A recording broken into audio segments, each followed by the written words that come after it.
Allah. Keluar berperang, meninggalkan pekerjaan, meninggalkan keluarga, gitu kan. Itu juga belum bisa menyamai makna hadisnya, amalan yang dikerjakan di 10 awal bulan Zulhijjah walaupun sunnah. Misalnya orang bilang subhanallah, itu di 10 awal bulan Zulhijjah. Apakah jihad juga belum bisa mengalahkan amal subhanallah satu kali itu? Itu makna hadisnya. Selain waktu-waktu mustajab seperti antara azan dan iqamah, sepertiga malam. Pokoknya sepanjang hari-hari 10 Zulhijjah itu, semuanya penuhi dengan doa. Jadi begini ya Bapak Ibu sekalian, kadang-kadang kita ini jarang berdoa karena kita berpikir apa? Berdoa itu kalau kita punya hajat saja. Ini keliru, ini perbaikin baik-baik ini.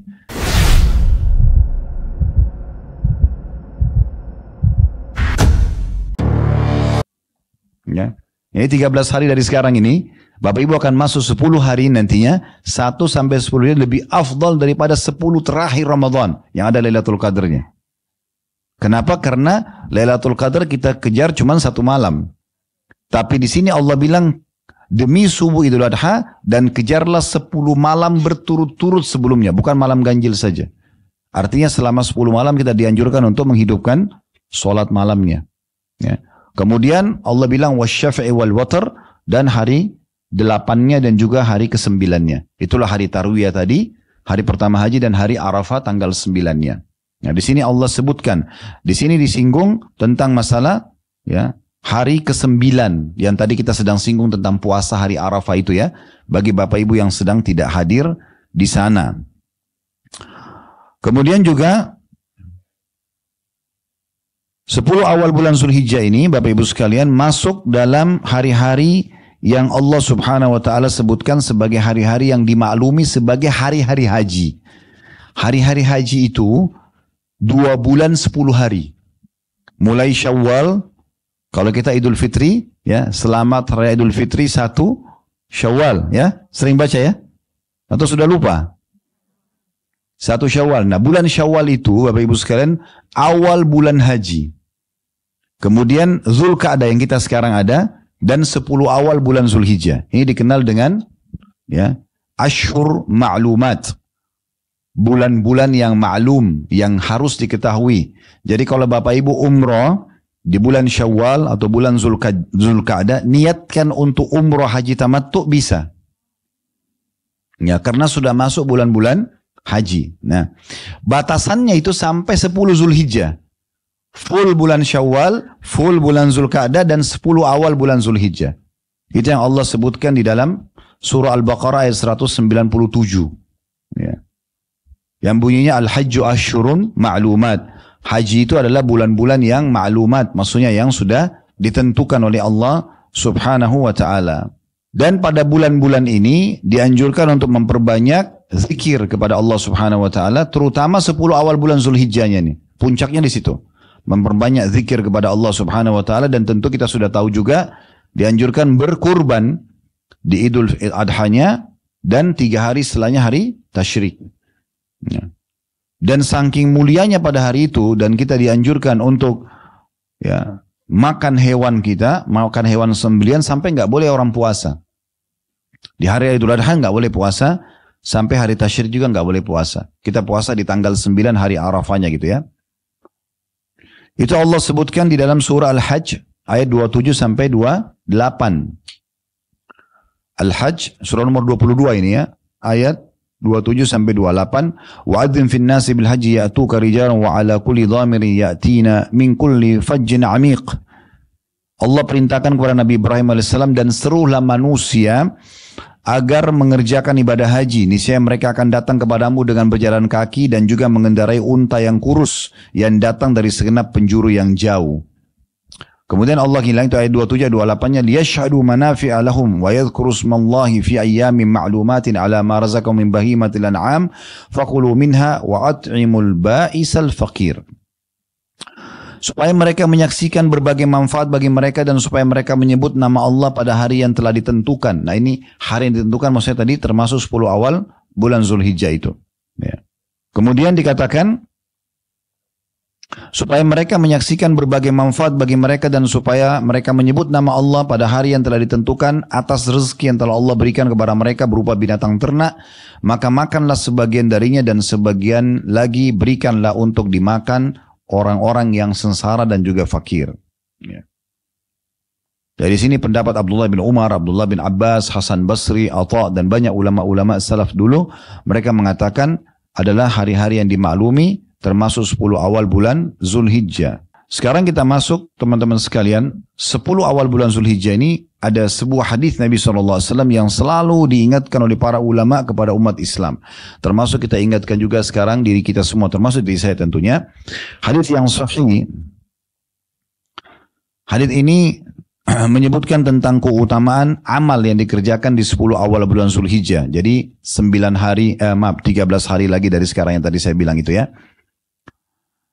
Hadis ini diriwayatkan Imam Bukhari berbunyi ma min ayyamin al-amalus salihu fihi. Hadis ini diriwayatkan Abu Daud dan Tirmidzi, juga Ibnu Majah dan Imam Ahmad ya. Ma min ayyamin al-amalus salihu fiha ahabbu ila Allah min hadhil ayyam. Tidak ada satu amal soleh pun yang lebih dicintai oleh Allah melebihi amal soleh yang dilakukan pada hari-hari 10 awal bulan Zulhijjah. Jadi semua amal yang Bapak Ibu kerjakan sepanjang tahun, wajib ataupun sunnah, yang paling Allah cintai, maksudnya paling besar pahalanya, itu adalah amal-amal yang dikerjakan di 10 awal bulan Zulhijjah. Ini amal yang paling Allah cintai. Qalu ya Rasulullah, walal jihadu fi sabilillah. Maka para sahabat mengatakan, ya Rasulullah, apakah jihad juga di jalan Allah? Keluar berperang, meninggalkan pekerjaan, meninggalkan keluarga, gitu kan? Itu juga belum bisa menyamai makna hadisnya amalan yang dikerjakan di 10 awal bulan Zulhijjah walaupun sunnah. Misalnya orang bilang subhanallah itu di 10 awal bulan Zulhijjah. Apakah jihad juga belum bisa mengalahkan amal subhanallah satu kali itu? Itu makna hadisnya. Atau mungkin sedekah dengan 1.000 rupiah. Atau mungkin baca satu ayat Al-Quran. Karena Nabi SAW bilang semua amal-amal yang dikerjakan di 10 awal bulan Zulhijjah adalah amal yang paling Allah cintai. Maka para sahabat faham, berarti ini amal yang paling afdal nih. Maka sahabat mendatangkan amal yang paling besar di mata mereka. Mereka mengatakan, apakah jihad juga di jalan Allah? Makna hadisnya belum bisa menyamai pahala amal paling sederhana dikerjakan 10 awal bulan Zulhijjah. Tadi saya kasih contoh satu zikir, satu ayat. Ya misalnya sedekah yang sangat kecil. Maka Nabi SAW mengatakan, qala walal jihadu fi sabilillah. Jihad pun di jalan Allah, makna hadisnya belum bisa mengalahkan pahala amalan yang dikerjakan di 10 awal bulan Zulhijjah walaupun itu sunnah. Illa rajulun kharaja binafsi wa mali falam yarji' min dzalika bi syai'. Kecuali satu keadaan, ada orang yang keluar membawa jiwanya dan membawa seluruh hartanya. Dia punya 10 miliar, dibawa semua ke medan perang, diinfakkan semua di medan perang, dia pun ikut berperang, kemudian dia tidak membawa pulang keduanya. Artinya dia mati syahid, hartanya habis diinfakkan, baru bisa menyamai pahala amalan yang paling sederhana dikerjakan 10 awal bulan Zulhijjah. Oleh karena itu saya bilang ini hari-hari emas. Hati-hati, jangan sampai luput dari kita ini. Ya, ini hari-hari yang luar biasa gitu. Amalan-amalan yang dianjurkan di 10 awal bulan Zulhijjah yang paling utama adalah haji. Itu yang paling utama. Tadi sudah saya sebutkan itu ya. Saya sudah sebutkan juga 6 harinya, tanggal 8 sampai tanggal 13. Keutamanya cukup banyak ya. Kata Nabi SAW, siapa yang haji tidak rafas, tidak mengucapkan kata-kata syahwat seperti bahasa suami istri, ya, dan juga tidak fusuk, berbuat dosa secara umum, raja'at kayawma waladatu umum, maka dia akan pulang dari haji seperti baru dilahirkan oleh ibunya, gitu kan? Di dalam hadis yang lain, wal hajjul mabrur laisa lahu jazaa illa jannah. Haji yang mabrur maksudnya mengikuti syarat dan rukun, maka tidak ada balasan kecuali surga. Itu keutamanya banyak sekali. Ini puncak ibadah yang dikerjakan di bulan Zulhijjah. Amalan yang kedua yang dianjurkan adalah berkurban, ya, berkurban. Dan Allah SWT berfirman tadi dalam ayat yang saya bacakan, fasalli rabbika wanhar. Salatlah untuk Tuhan Muhammad dan berkurbanlah setelahnya. Ya, dan memang berkurban ini bagi yang punya kemampuan jangan tidak berkurban, ya berkurban semua. Nabi SAW melarang, kata Nabi SAW, janganlah mendekati musola kami yang tidak berkurban, sementara dia punya kemampuan gitu ya. Atau kama qala Nabi SAW. Jadi itu tentang masalah berkurbannya. Dan ini dianjurkan berkurban sesuai dengan kemampuan. Kalau domba boleh atau kambing boleh seseorang membawa nama keluarganya, 1 ekor untuk dia sama keluarganya. Kalau sapi maksimal dan unta 7 orang partisipasi dalam 1 ekor, gitu kan? Khusus keluarga boleh kalau di domba. Tapi lebih afdal kalau kita sendirian. Saya bapak ibu sendiri 1 ekor domba, sendiri 1 ekor sapi, sendiri 1 ekor unta misalnya ya. Karena pernah ada 1 orang ibu pernah ikut sama kami di yayasan untuk berkurban, karena kami tiap tahun ada program Adha-Fam. Kemudian beliau mengatakan, Ustaz saya kirim nih untuk 1 ekor sapi, tapi baru ada 3 nama, 4 nama, dia suaminya sama 2 anaknya. Saya lagi cari lagi supaya bisa masuk 3 orang lagi. Saya tanya kembali, kenapa ibu harus cari 3 orang lagi? Supaya 7 orang. Saya bilang nggak usah. Kalau cuma 4 orang, 4 orang saja. Malah lebih bagus, pahalanya coba dibagi 4. Kalau 7 dibagi 7 gitu kan. Kalau orang tidak punya kemampuan, kecuali dia bergabung sama orang-orang lain, maka itu baru bergabung. Ya kan? Makanya Nabi SAW pernah berkurban 2 ekor domba sendirian beliau. Domba jantan bertanduk yang berbulu putih, yang bagian mata dan kakinya berbulu hitam, gitu kan. Nabi SAW juga pernah berkurban sekitar 60 ekor unta, gitu kan. Jadi memang orang bisa berkurban sendirian, gak ada masalah. Lebih banyak lebih bagus. Nah ini ibadah yang afdal ya. Dan pada saat itu kita berbagi daging kurban tersebut kepada orang-orang susah, tapi jangan lupa kita dianjurkan juga makan sebagiannya. Di saat misalnya kita dekat ya, dan kita bisa menjangkau, tapi kalau kita titip di satu lokasi yang jauh, misalnya di satu kota yang berbeda, misalnya di satu yayasan atau satu masjid, maka itu tidak ada masalah. Ya. Kemudian yang ketiga ini jadi saksi bahasan kita puasa. Nah puasanya ini di 10 awal bulan Zulhijjah itu yang paling baik ya, Bapak Ibu puasa 9 hari. Dari tanggal 1 sampai tanggal 9. Itu yang paling baik. Ya. Kalau tidak bisa, puasa berapa hari saja yang bisa? 6 hari, 7 hari. Enggak bisa juga, jangan kehilangan tanggal 9-nya. Nah, hari Arafahnya bagi yang sedang tidak haji. Itu minimal sekali 1 hari itu. Minimal sekali. Ya. Disebutkan dalam riwayat dari riwayat Hunaidah bin Khalid dari istrinya, bahwasanya beberapa istri-istri Rasulullah SAW an ba'da azwajin Nabi SAW qalat kana Rasulullah SAW yasumu tis'a Dzulhijjah wa yawma Ashura wa 3 ayyamin min kulli syahr awwala itsnaini min asy-syahr wal khamis. Kalau Nabi SAW itu biasa berpuasa 9 hari berturut-turut ya, 1 sampai 9 di awal bulan Zulhijjah, kemudian juga puasa pada hari Ashura 10 Muharram. Nanti kita jelaskan karena itu penutupan hadis dalam bahasan kita nanti. Berpuasa 3 hari juga setiap bulannya. Tapi di sini saksi bahasanya bahwasanya Nabi SAW puasa selama 9 hari. Ya, karena memang kalau ditanya kenapa pilih puasa? Karena puasa adalah amal yang paling afdal. Jadi kita berada di hari-hari yang paling afdal. 10 awal Zulhijjah itu hari-hari yang paling afdal gitu kan. Maka amal ibadah yang paling baik haji. Kemudian setelah itu ada ibadah kurban. Tapi kurbannya adalah berjalan di tanggal 10 sampai 13 Zulhijjah. Kemudian berpuasa ini. Kalau puasa 9 hari berturut-turut. 10 kita nggak boleh puasa karena Idul Adha. Hari Lebaran nggak boleh puasa. Dan 11 sampai 13 hari Tasyrik juga nggak boleh puasa karena itu hari-hari makan kurban kita. Ya.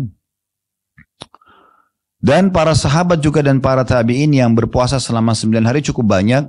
Dinukil dari Ibnu Umar, Ibnu Abbas, radhiyallahu anhum ajma'in. Juga dari kalangan tabi'in Hasan Basri, Ibnu Sirin, Qatada. Mereka semua berpuasa selama 9 hari. Amalan yang keempat, memperbanyak takbir, ya, tahlil, zikir secara umum. Ya.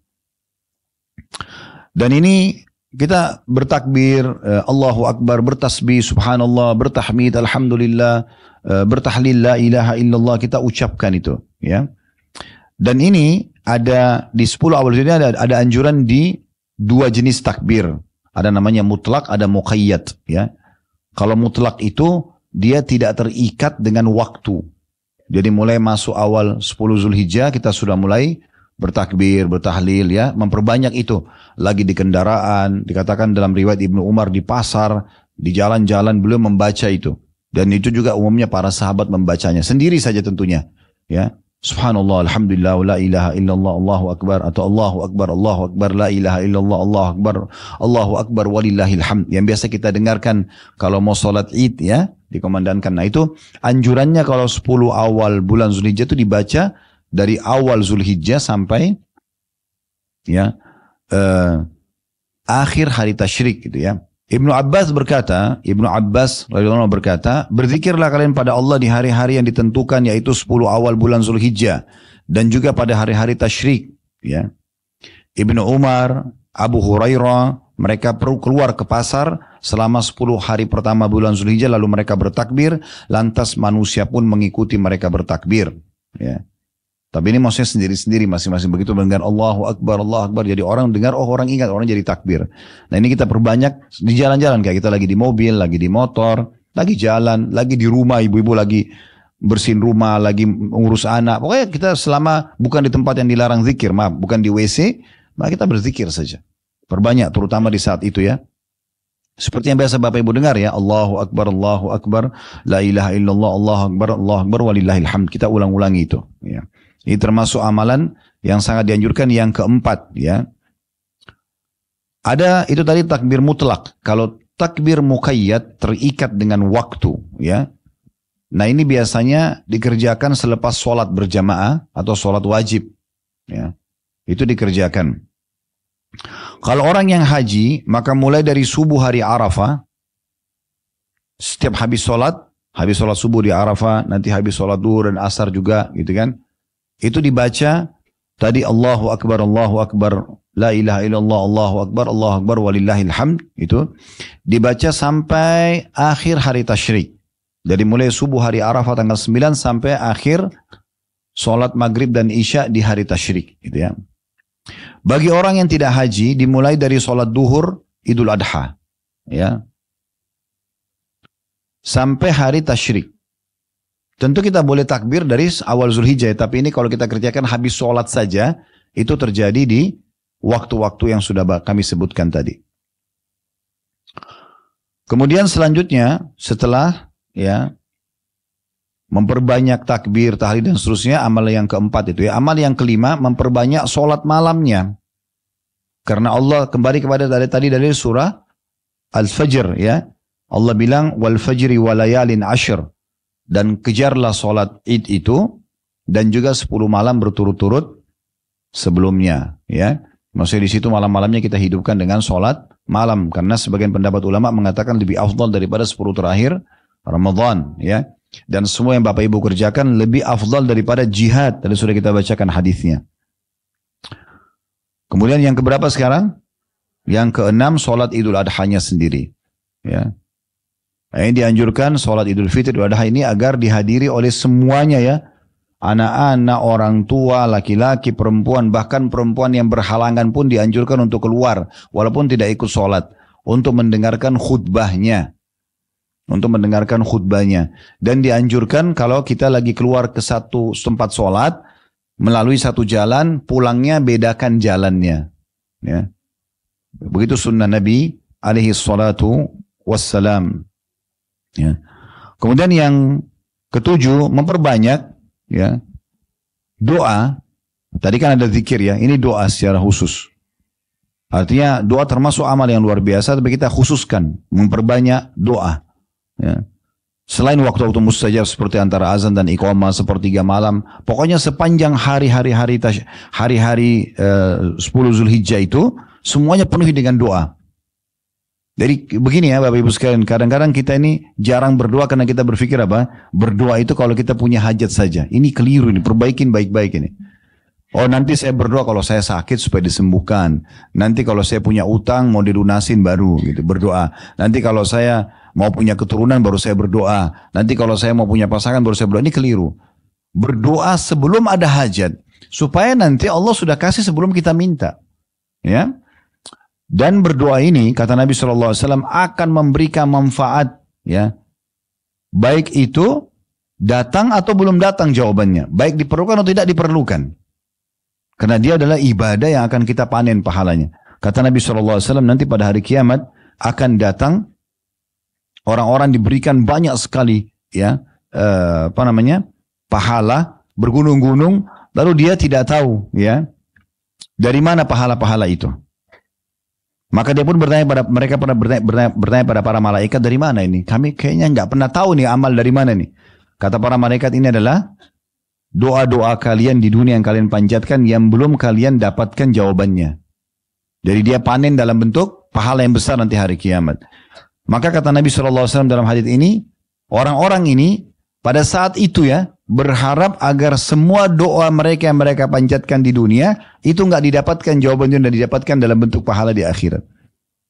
Karena memang pahalanya sangat besar. Oleh karena itu jangan pernah menunda doa dan jangan pikir doa nggak penting. Berdoa setiap saat. Bahkan pada hal-hal yang kecil. Bapak Ibu mau keluar ke satu mall, berdoa agar Allah mudahin parkirannya. Berdoa agar Allah mudahin baju yang kita mau beli dapat. Berdoa agar makanan yang kita mau beli dapat. Doa. Kenapa? Susahnya apa?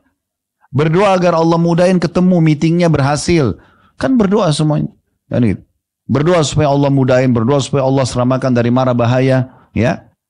Kata Nabi SAW, kenali Tuhan kalian pada saat kalian sedang lapang.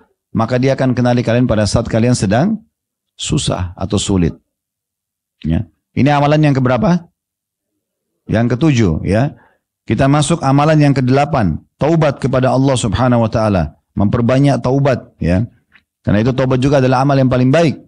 Kita perbanyak taubat dan istighfar kepada Allah Subhanahu wa taala, khususkan gitu ya, kita taubat, kita nasuha kepada Allah Subhanahu wa taala, dosa-dosa yang pernah kita lakukan supaya Allah bersihkan.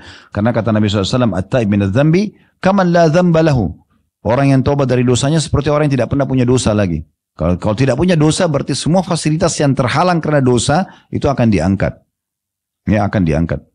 Selanjutnya yang keberapa? Ini memperbanyak sedekah. Ya, terutama memberi makan orang. Di 10 awal Zulhijjah ini lebih afdal memberi makan orang lain. Makanya kata Nabi SAW tentang masalah haji mabrur. Ya. Ini kalau Bapak Ibu lagi haji pun, kami sekarang juga membuatkan program untuk jemaah haji kami begitu. Ingatkan selalu. Di sana di Mekah itu usahakan selalu berbagi makanan. Bahkan kami akan ajak jemaah untuk bekerja sama dengan yayasan resmi di sana supaya bisa ikut berbagi makanan. Karena kata Nabi SAW, haji mabrur adalah memberikan makan kepada orang-orang dan bertutur kata yang santun. Bertutur kata yang santun. Jadi termasuk di saat di situ ternyata yang menyebabkan haji mabrur yang dapat surga, yang kata Nabi SAW, haji mabrur laysa lahu jazaa'il jannah, haji mabrur tidak ada balasan kecuali ya masuk surga. Salah satunya penyebabnya adalah suka memberi makan orang. Jadi jemaah haji bukan hanya sekedar pergi haji, bukan hanya sekedar nikmati makanan sendiri di hotel, bagi-bagiin makanan. Saya pernah di kemah di Mina, saya mengatakan kepada jemaah kalau tinggalin hotel bawa aja uang cashnya. Untuk apa Ustaz? Nanti tahu sendiri gitu. Bawa aja, pokoknya bawa dan amankan. Insya Allah aman di kemah, ditaruh di koper cabinnya, bisa ditaruh di kemah. Kita insya Allah selalu standby di kemah kan. Pada saat keluar ke Jumrah, saya bilang coba bawa uangnya semua. Pada saat kami jalan, ada di sana banyak kontainer-kontainer di pinggir jalan, di dekat Jumrah, itu banyak sekali. Mereka memang jual air atau jual jus gitu kan. Kita tinggal datang, saya mau beli 100, saya mau beli 1000 piece gitu. Tinggal bayar, kemudian tolong bagiin. Dia teriak tuh, sabilillah, sabilillah gitu. Jemaah haji pada datang, ambilin. Gitu kan. Terus saya bilang sama jemaah yang kebetulan bawa uang pada saat itu, coba ambil aja bawa sendiri. Bapak Ibu praktekin, ambil, terus berdiri di tengah jalan, bilang sabilillah. Pada dikeroyokin sama jemaah, kapan lagi kita berikan minum jemaah dari Afrika, jemaah dari ya Eropa, pada mampir minum dan lagi haus orang, gitu kan? Dari itu sangat bagus. Jadi kalau Bapak Ibu yang belum tahu, kalau pas lagi haji atau umrah dengar kata-kata sabilillah berarti gratis tuh, ya. Itu gratis semua. Ada yang bagi makanan, ada yang bagi snack-snack. Orang semua luar biasa berbagi. Kalau tahun lalu kebetulan kami nggak dapatkan kontainer itu pulang dari Jumrah, karena maktabnya di 111 sangat dekat dengan Jumrahnya. Akhirnya ada satu kios di situ. Saya lihat jual minuman. Saya bilang kepada jemaah, kita beli dari sini aja. Habis itu satu toko dikeroyokin jemaah tuh. Terus kita keluarin di pinggir jalan, dibagiin ke orang-orang. Ternyata ada juga jemaah Indonesia yang lewat di situ, yang kita bagiin. Tapi ini termasuk. Nah kalau yang sedang tidak haji, berbagi di sini. Nggak ada masalah, berbagi. Pokoknya di 10 awal ini termasuk sangat baik untuk kita berbagi makanan ya. Nah berbagi makanannya bisa dengan 3 ya. Yang pertama, kita traktir orang. Jangan selalu mau ditraktir. Nah, bakhil. Makan tunggu habis, saling tunggu siapa yang duluan ke kasir. Karena pelit. Pelit itu dosa besar, nggak boleh pelit. Ya, dermawan justru kebaikan gitu ya. Jadi kalau perlu kita sudah ke kasir duluan sebelum tamu datang, teman-teman datang ini ya, saya bayar duluan gitu. Itu baru dermawan. Ini nggak duduk di meja tunggu, biarin dia berdiri duluan deh. Atau kirimin orang makanan ya. Ini yang kedua. Kita masak di rumah, ibu masak lebihin lalu berikan kepada orang. Itu kata Nabi SAW kepada Jabir radhiyallahu anhu, hai Jabir, kalau kau masak lebihkan dan berikan kepada tetanggamu. Ini jenis yang kedua. Yang pertama kita bayarin orang, yang kedua kita berbagi apa yang kita masak. Yang ketiga kita berbagi makanan yang sedang kita makan. Yang kalau misalnya orang itu betul-betul tidak punya kecuali itu saja, misalnya dia cuma punya sepotong roti, usahakan dia tetap berbagi gitu ya. Berbagi saja. Makanya kata Nabi SAW, ittaqun nara walau bisyikki tamra. Selamatkan diri kalian dari api neraka walaupun dengan sepotong kurma. Jadi kalau cuma punya 1 butir kurma, jangan makan sendiri, bagi 2. Makan setengahnya, kasih setengahnya. Itu saking luar biasanya Islam suruh kita dermawan. Ya. Ini kadang-kadang ibu-ibu ini sama anaknya pun pelit. Ya. Begitu buat masakan favoritnya, jangan makan ya, punya ibu. La haula wala quwata illa billah. Dia beli minuman taruh di kulkas, wanti-wanti anaknya jangan makan ya. Begitu buka kulkas besok pagi nggak ada, siapa yang minum? Si fulan, dimarahin anaknya. Lebih sayang minuman daripada anak, kan itu ajaib itu. Ya? Coba biasakan berbagi. Nabi Ibrahim alaihissalam itu kalau lagi mau makan, dihidangkan makanan sama istrinya, nggak pernah makan sendiri. Buka pintu rumahnya, siapa saja lewat dipanggil, ayo makan sama saya. Biarpun tidak kenal, gitu kan? Wais Al-Qarni rahimahullah, seorang ulama yang paling afdalnya tabi'in, itu beliau orang miskin. Beliau itu kalau makan pungut-pungutin sisa makannya orang. Tapi disebutkan dalam riwayat, beliau kalau pungut makanan, beliau bersihkan kembali, ditata kembali, dipanasin, dihangatin kembali, lalu dibagi 2 dikasih juga orang miskin yang lain. Jadi nggak harus orang kaya untuk berbagi itu. Kita beli air mineral, beli 2, 1 buat kita, lewat di jalan ketemu sama siapa, orang yang pungut sampah, kasih. Berbagi, ya. Makanya Allah SWT mengatakan, wa may yuqa syuhha nafsihi fa ulaikumul muflihun. Siapa yang terhilang dari dirinya sifat kikir, maka mereka adalah orang-orang yang beruntung. Dan kata Nabi SAW, 3 hal yang paling membinasakan manusia, salah satunya adalah pelit yang selalu diikuti, perhitungan luar biasa, ya, dalam masalah-masalah seperti ini. Padahal sebenarnya tidak boleh. Makin kita dermawan, maka makin dicintai oleh Allah Subhanahu wa taala. Ini amalan-amalan yang dikerjakan di 10 awal bulan Zulhijjah. Kita tutup dengan yang terakhir di sini, ada penyebutan tentang hadis juga atau puasa ya, karena ini kan tentang amalan puasa. Puasa hari Tasu atau Ashura. Yang terakhir sekali itu ya, di halaman 34-nya di bawah. Dan dalam riwayat kata Nabi SAW, wasiyamu yaumi Ashura inni ahtasibu 'ala Allah an yukaffira as-sanata allati qablaha atau qablahu. Puasa hari Ashura, Ashura diambil dari kata-kata Asyara yang berarti 10, tanggal 10 Muharram. Jadi kalau nanti yang tadi kita bahas 10 Zulhijjah, kalau habis Zulhijjah kita masuk ke bulan Muharram. Nah kalau tadi tanggal 9 Zulhijjah, ini 1 bulan setelahnya tanggal 10 Muharramnya. Dikenal dengan hari Ashura. Kata Nabi SAW, puasa hari Ashura, aku berharap kepada Allah agar ia dapat melebur dosa setahun yang sebelumnya atau tahun sebelumnya. Diriwayatkan Tirmidzi dan dihasankan oleh Syekh Albani hadits ini. Nah, akan saya jelaskan ini ya. Kedepannya insya Allah kita akan bahas langkah ke-20 bergaul dengan orang-orang saleh. Itu insya Allah kedepannya, biidznillah. Baik. Puasa di bulan Muharram ini adalah puasa juga yang afdal ya, yang sangat besar pahalanya. Kata Nabi SAW, afdalus siyami ba'da Ramadan, siyamu syahrullahi Muharram. Puasa yang paling afdal setelah Ramadan adalah puasa yang dikerjakan di bulan Muharram. Artinya usahakan di bulan-bulan itu kita menjaga puasa Senin Kamis, puasa Ayyamul Bidnya. Cuman memang Ayyamul Bid ini maksudnya 3 hari setiap bulan ya, 13, 14, 15. Cuman di bulan Muharram ada anjuran untuk menambah dengan puasa 2 hari, 9 dan 10. Kalau 10-nya, tanggal 10 Muharram ini hadisnya tadi. bisa mengampuni dosa setahun yang lalu atau 365 hari yang lalu. Namun dianjurkan umat Islam agar menambah dengan satu hari sebelumnya tanggal 9. Dikenal dengan puasa Tasu'a. Dari kata-kata tis'ah yang berarti hari ke-9. Kenapa? Karena di masa Nabi SAW sempat ada beberapa sahabat datang dan berkata, ya Rasulullah, sesungguhnya orang-orang Yahudi sedang berpuasa. Maksudnya pada hari itu hari Asyura. Maka Nabi SAW bilang, coba tanya, kenapa mereka puasa? Jawaban ternyata dari orang Yahudi, karena hari itu 10 Muharram bagi orang Yahudi adalah hari di mana Allah selamatkan Musa dari kejaran Fir'aun. Jadi waktu Nabi Musa AS selamat lewatin Laut Merah, Fir'aun ditenggelamkan, nah itu tanggal 10 Muharram. Orang Yahudi puasa pada saat itu karena bersyukur kepada Allah, selamatnya Musa. Maka kata Nabi SAW, kami lebih berhak umat Islam terhadap Musa daripada mereka. Maka Nabi SAW suruh kita puasa hari Asyura. Dan keluarlah keutamaan tadi bisa membersihkan dosa-dosa setahun yang lalu. Ya. Nah cuman kenapa tanggal 9? Karena Nabi SAW menyuruh kita agar menyelisihi orang Yahudi. Beliau mengatakan kalau saya masih hidup tahun depan, saya akan ikutkan 10 dengan 9-nya. Oleh karena itu dianjurkan puasa 9. Kalau yang tidak bisa misalnya 9-nya ada udurnya, dia puasa 10 sama 11 misalnya. Kalau memang tidak bisa sama sekali tanggal 10 pun bisa. Tetapi kalau bisa kita ikutkan sehari sebelum atau sehari setelah itu lebih baik tentunya agar menyelisihi orang-orang Yahudi.